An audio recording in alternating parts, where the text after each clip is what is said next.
اهلا بكم اعزائي المشاهدين. خبرنا النهارده عن نادي الوحده السعوديه. نادي الوحده السعودي الاسم بالكامل نادي الوحده السعودي بمكه المكرمه.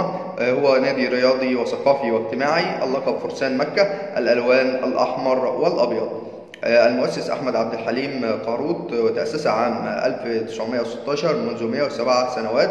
الملعب ملعب مدينه الملك عبد العزيز الرياضيه في مكه المكرمه بالسعوديه، ودوري السعودي للمحترفين، والإدارة المالك الهيئة العامة للرياضة، والرئيس سلطان أزهر، والمدرب خوسيه لويس.